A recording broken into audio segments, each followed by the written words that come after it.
Welcome to Adhira Chemistry Classes. Hello friends, Adhira chemistry class में आपका स्वागत है। जो लेसन चल रहा था उस लेसन का नाम था एटॉमिक स्ट्रक्चर। यह लेसन जो है 11th का सेकेंड लेसन है NCERT 01। आप जानते हैं कि अभी जो है भारत सरकार ने 2020 में नई शिक्षा नीति लेके आई हुई है और ये 34 साल बाद एक नई बात है। अब 2020 की जो नई शिक्षा नीति है इसका असर पड़ेगा 2021 पर और असर होगा तो उसके हिसाब से जो सिलेबस होगा अब आपका मिनिमाइज होगा। अब सिलेबस को मिनिमाइज करके सिलेबस को कम करके ज़्यादा ऑथेंटिक बातचीत होगी।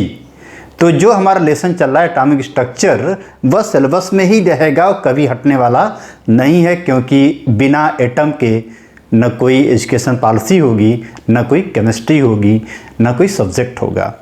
तो हम आज फोकस करने जा रहे हैं एटॉमिक स्ट्रक्चर का जो वीडियो है उसका नाम है ऑर्बिटल कॉन्सेप्ट। आज हम बताएंगे ऑर्बिटल क्या होता है। इसके पहले कि हमारे बहुत सारे वीडियो आए हुए हैं उस पर बताया था कि बोर ने कहा था कि एटम के न्यूक्लियस के बाहर अलग अलग सर्कुलर पाथ में इलेक्ट्रॉन रिवॉल्व करता है, उसको ऑर्बिट कहते हैं। उसके बाद आए थे डी ब्रागली, उन्होंने कहा था इलेक्ट्रॉनों का डुअल नेचर होता है, पार्टिकल और वेव नेचर होता है। उसके बाद आया था हाइजेनबर्ग, उन्होंने कहा था अगर कोई भी फंडामेंटल पार्टिकल है, मूविंग माइक्रोस्कोपिक पार्टिकल है, तो वह घूमता रहेगा तो उसकी वेलोसिटी और पोजीशन को डिटरमाइन करना एक्यूरेटली साइमल्टेनियसली इम्पॉसिबल होगा। इन सारी समस्याओं को ठीक करने के लिए फिर आए थे श्रोडिंगर।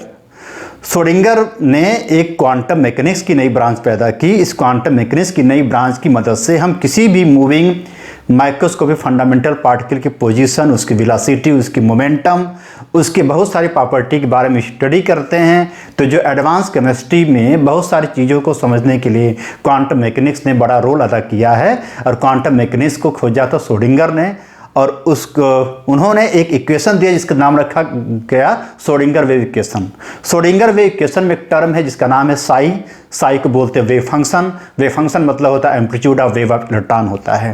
तो आज का जो हमारा वीडियो होगा वो वीडियो होगा ऑर्बिटल पर। डी ब्रागली, हाइजेनबर्ग, श्रोडिंगर का जो कॉन्सेप्ट है, इस कॉन्सेप्ट को पढ़ने के बाद ये पता चल रहा है कि जो बोर का मॉडल है, जो बोर का ऑर्बिट का जो कॉन्सेप्ट है, बोर के ऑर्बिट की जो हाइपोथेसिस है, उसमें क्या खामियां हैं, क्या डिमेरिट है। तो उस डिमेरिट को ठीक करने के लिए श्रोडिंगर ने ऑर्बिटल का कॉन्सेप्ट दिया।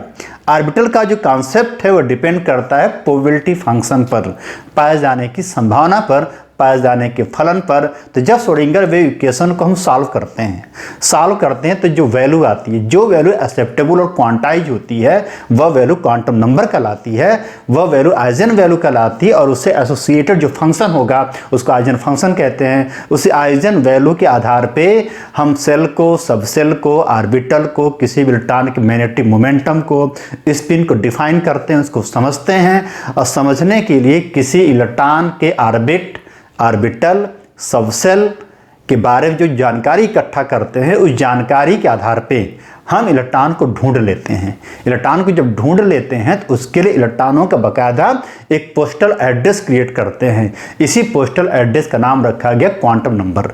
तो क्वांटम नंबर जो है एक ऐसी नंबर्स है जिसकी मदद से हम किसी इलेक्ट्रॉन को उस एटम के सेल के सबसेल के ऑर्बिटल में किस स्पिन में है उसको पता करते हैं, उसको देखते हैं। तो क्वांटम नंबर जो इसको खोजा था किसने? श्रोडिंगर ने। और श्रोडिंगर ने इसके लिए श्रोडिंगर वेव इक्वेशन दिया था। मतलब श्रोडिंगर वेव इक्वेशन की मदद से क्वांटम नंबर डिस्क्राइब हुआ और श्रोडिंगर वेव इक्वेशन से इलेक्ट्रॉनों के पाए जाने की संभावना भी डिस्क्राइब हुई। ये जो संभावना है उसको ऑर्बिटल के रूप में अप्रोच किया जाता है। तो आज का जो हमारा वीडियो वो फोकस होगा कॉन्सेप्ट ऑफ ऑर्बिटल अप्रोच और इसी में लेके आएंगे significance of psi and psi square. तो सारे बच्चे रेडी हो जाइए पढ़ने के लिए ऑर्बिटल कॉन्सेप्ट। जो आपका वीडियो है वह होगा ऑर्बिटल कॉन्सेप्ट। ऑर्बिटल कॉन्सेप्ट और इसी ऑर्बिटल कॉन्सेप्ट को समझाने के लिए हम फोकस करेंगे significance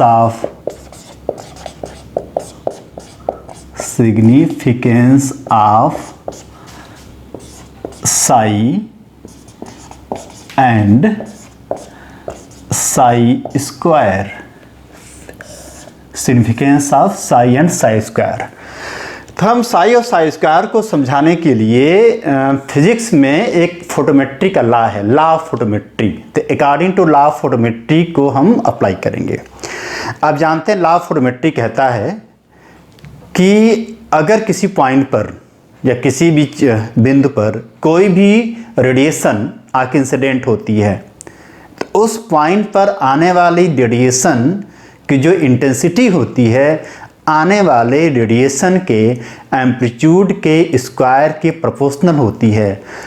when any electromagnetic radiation is fall on any point, then intensity of that radiation at that particular time is directly proportional to the square of amplitude of incoming electromagnetic radiation। तो अगर किसी भी point पर कोई भी रे आके गिरती है तो उस रे पर उस पॉइंट पर उस रे की जो इंटेंसिटी होती है उस रे के एम्पलीट्यूड के स्क्वायर के प्रोपोर्शनल होती है। हिंदी में कहते हैं विकिरण के आयाम के वर्ग के समानुपाती होती है। मान अगर किसी बिंदु पर कोई भी विद्युत चुंबकीय तरंग आके आपतित होती है तो उस बिंदु पर उस विद्युत चुंबकीय तरंग की जो तीव्रता होती है विद्युत चुंबकीय तरंग के आयाम के वर्ग के समानुपाती होती है अकॉर्डिंग टू फोटोमेट्री। तो अकॉर्डिंग टू फोटोमेट्री क्या जानते हैं, मैंने बताया है कि I proportional to a square.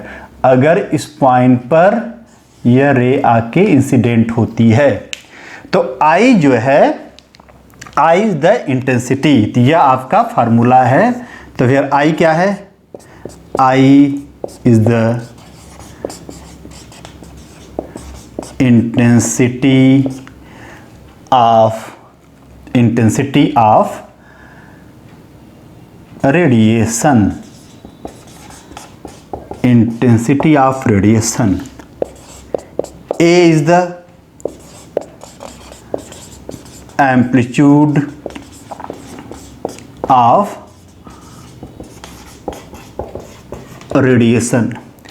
तो A जो है एम्पलीट्यूड ऑफ रेडिएशन है। तो according to photometry I proportional to a square. तो हम इसी को अप्लाई कर सकते हैं इलेक्ट्रॉन के वेव के लिए। तो हम लिख सकते हैं I proportional to psi square. तो जब ए स्क्वायर बढ़ेगा तो इस पॉइंट पर आने वाली रे के इंटेंसिटी बढ़ेगी, माने इस पॉइंट पर आने वाली रे के क्वांटम बढ़ेंगे, पैकेट बढ़ेंगे, एनर्जी के गुच्छे बढ़ेंगे, उनकी भीड़ बढ़ेगी। तो ऐसे ही इस पॉइंट पर अगर साई स्क्वायर की वैल्यू बढ़ जाती है तो इस पॉइंट पर इलेक्ट्रॉन के पाए जाने की इंटेंसिटी बढ़ जाएगी, इलेक्ट्रॉन के पाए जाने की संभावना बढ़ जाएगी। तो जैसे फोटोमेट्री अप्लाई होती है किसी भी इलेक्ट्रोमैग्नेटिक रेडिएशन के लिए, ऐसे ही फोटोमेट्री अप्लाई कर सकते हैं इलेक्ट्रॉन के लिए। तो जैसे ए स्क्वायर के बढ़ने से I बढ़ेगा पर्टिकुलर पॉइंट पर, वैसे साई स्क्वायर के बढ़ने पर I बढ़ेगा पर्टिकुलर पॉइंट पर। मतलब साई स्क्वायर बताता है कि इस पॉइंट पर इलेक्ट्रॉनों की इंटेंसिटी ज़्यादा है, मतलब साई स्क्वायर बताता है इस पॉइंट पर इलेक्ट्रॉनों की भीड़ ज़्यादा है, तीव्रता ज़्यादा है, ज़्यादा लोग वहाँ पर इकट्ठा हैं, भीड़ में हैं, एकदम गुच्छम गुच्छा हो गए हैं। मतलब इस पॉइंट पर इलेक्ट्रॉनों के पाए जाने की ज़्यादा संभावना है। मतलब जो साई स्क्वायर है यह स्पेशल एक टर्म है जो बताता है finding probability, maximum finding probability of इलेक्ट्रॉनों के पाए जाने की ज़्यादा संभावना को। तो साई स्क्वायर जो है वह इलेक्ट्रॉनों के ऑर्बिटल को बताता है। तो इस आधार पे श्रोडिंगर ने क्या किया था, ऑर्बिटल को डिफाइन किया। तो ऑर्बिटल क्या है, तो ऑर्बिटल जो है किसी भी एटम के न्यूक्लियस के अराउंड वह 3 डायमेंशनल रीजन है जिसमें इलेक्ट्रॉनों के पाए जाने की मैक्सिमम पॉसिबिलिटी है। The 3-dimensional region around nucleus where finding the electron, where probability of finding the electron is maximum।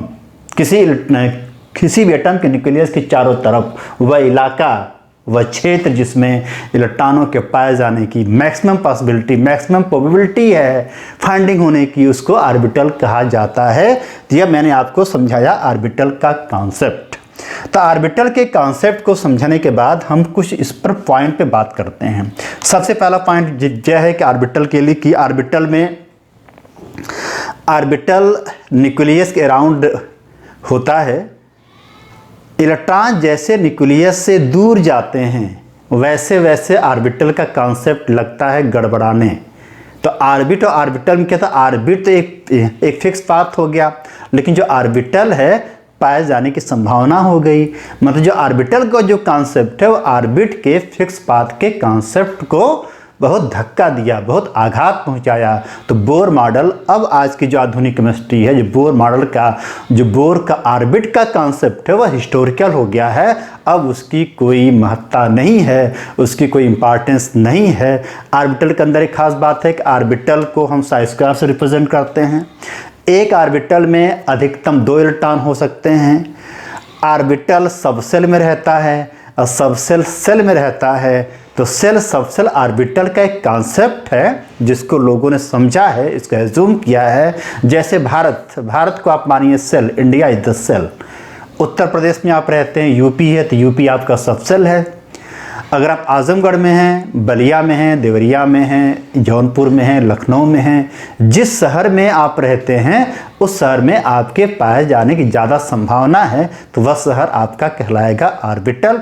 उस ऑर्बिटल को रिप्रेजेंट किया जाएगा साई स्क्वायर से according to law of photometry. तो मैंने आपको समझाया है कि ऑर्बिटल क्या होता है और ऑर्बिटल का जो पूरा कॉन्सेप्ट है यह श्रोडिंगर की देन है। अगला जो हमारा वीडियो आएगा वो वीडियो होगा ऑर्बिट और ऑर्बिटल में डिफरेंस। तो आएगा। एक और बात आपसे कहनी है कि जो ऑर्बिटल है वह न्यूक्लियस के अराउंड वह इलाका है, और आप जानते हैं 0.53 जो एंगस्ट्रॉम होता है वह बोर की ऑर्बिट की रेडियस है। तो बोर की ऑर्बिट के रेडियस अगर फिक्स है पूरा तो सर्कुलर पाथ है, वह हो गया बोर ऑर्बिट। और अगर उसमें इलेक्ट्रॉनों के पाए जाने की संभावना है, इलेक्ट्रॉन क्लाउड के रूप में इलेक्ट्रॉन ज़्यादा देर तक जिस इलाके में ठहरते हैं उसको कहेंगे ऑर्बिटल। तो ऑर्बिटल एक प्रोबेबिलिटी है और ऑर्बिट जो है एक फिक्स मैकेनिज्म है। ऑर्बिट को दिया था बोर ने, ऑर्बिटल को दिया था श्रोडिंगर ने। इस कॉन्सेप्ट को आपको समझना होगा और इस कॉन्सेप्ट को समझने के लिए आपको फोकस करना पड़ेगा क्वांटम नंबर पर। तो आज का जो हमारा वीडियो था वह था orbital concept, definition of orbital और significance of psi and psi square. मैंने इसको समझाया था फोटोमेट्री के लॉ से। अगला जो हमारा वीडियो आएगा वह वीडियो होगा ऑर्बिट और ऑर्बिटल के बीच में डिफरेंस। और यह सवाल पूछे जाते हैं नेट में, जेई के मेन एडवांस में भी और बीएससी के बच्चों में और बोर्ड में पूछने जाते हैं। अभी तक आपने अधीरा केमिस्ट्री क्लासेस को सब्सक्राइब नहीं किया है तो सब्सक्राइब कीजिए।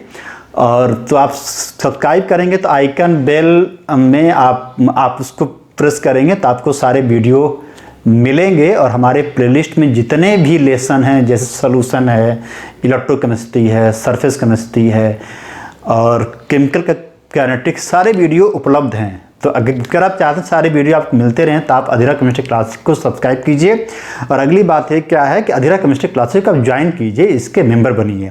ज्वाइन करेंगे तो बहुत सारे ऐसे वीडियो, एक्सक्लूसिव वीडियो हैं जो बहुत इंपॉर्टेंट है बोर्ड के बच्चों के लिए, बीएससी के बच्चों के लिए, मेडिकल के लिए और इंजीनियरिंग की परीक्षाओं के लिए। और 2021 का जो एग्ज़ाम होने वाला, चाहे बोर्ड का हो, चाहे बीएससी का हो, चाहे मेडिकल का हो, चाहे ऑल इंडिया स्तर पे कोई भी इंजीनियरिंग परीक्षाएं हैं, उसमें वह एक्सक्लूसिव वीडियो, बहुत इम्पॉर्टेंट वीडियो है, आपको मिलेंगे। तो आप अधीरा केमिस्ट्री क्लासेस को प्लीज़ ज्वाइन कीजिए, लोगों को बोलिए, शेयर कीजिए। आप ऐसे शेयर करते रहेंगे, ज्वाइन करेंगे, मेंबर बनेंगे तो हमको हिम्मत मिलेगी, हम ऐसे अच्छे अच्छे वीडियो आपको बना के देते रहेंगे। और पढ़ते रहिए और वीडियो को देखते रहिए। जितने भी आपके सवाल हैं, जितने आपके डाउट हैं, आप हमारे कमेंट बॉक्स में आइए, कमेंट आप डालिए तो आपको उस पर वीडियो मिलेगा। और तब तक के लिए बहुत बहुत धन्यवाद। और घर पे रहिए, खूब पढ़िए, मन से पढ़िए। धन्यवाद।